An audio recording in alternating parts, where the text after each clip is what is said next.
All right, guys, how are you? As you can tell, Dr. Rad here. I just got a haircut, so checking it out. I'm going to talk a little bit about two-way tables. It's very introductory. It's the first time you're probably hearing this. So I'm going to try to do a very basic study with you.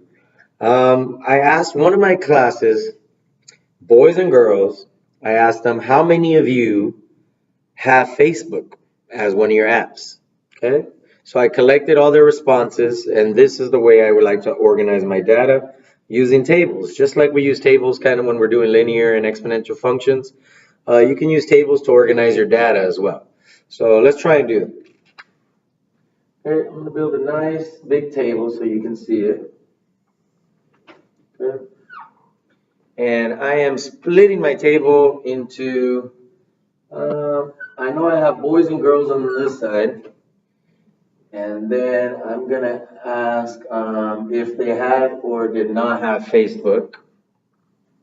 Start with a very basic table, only pretty much a 3 by 3. So my question was, do they have Facebook?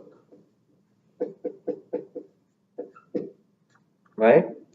And the very simple response, this square is actually not used, is yes, you do have Facebook, or no, you do not use Facebook.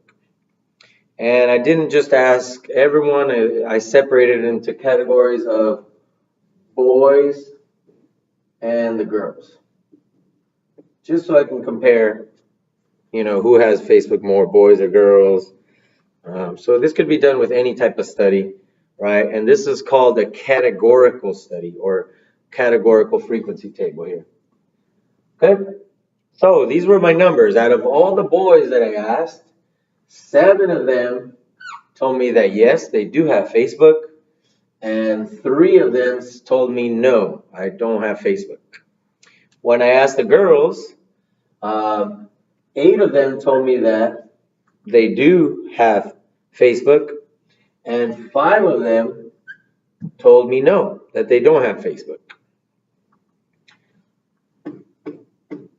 These 4 squares are called our joint frequency. Okay, so those are the inside squares. Now, if I want to get the totals, we move into the marginal frequency, which is the outside. The marginal frequency is the outside. So I would have to extend my table here. And I am going to add up the totals. So this is a total. And then over here, I also have my total.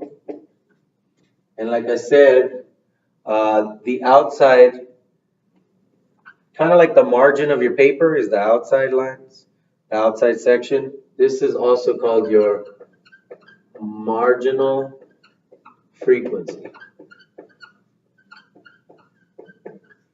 Okay? Basically your total, one of your totals.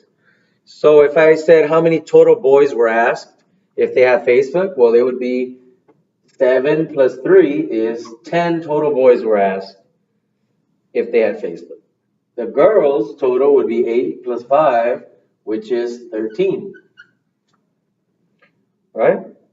And then I can find that the total people asked were 10 plus 13. That class has 23 learners, so this is my overall total. Okay? If I add up my totals going down, it would be 7 plus 8, right? So I got 15 there. And then if I add my total going this way, how many people said no? That would be 8. And you might notice that 15 plus 8 also adds up to 23, which is the total amount of people asked if they have Facebook as an app. Okay? So just to reiterate what we learned, the squares in the inside are called our joint frequency. And then our totals on the outside, that would be our marginal frequency. Okay? Total people that have Facebook were 15. Total of people who don't have Facebook would be 8. Okay? Total of boys asked was 10. Total of girls asked was 13. Okay? Now for homework or classwork, I want to see if you can make your own frequency table, two-way, Very similar. But this time, here's the data you have to use. Okay? So, do you have Snapchat as an app? 7 out of 8 boys said yes, and 10 out of 12 girls said yes, they do have Snapchat as an app. Go ahead and build a frequency table about that.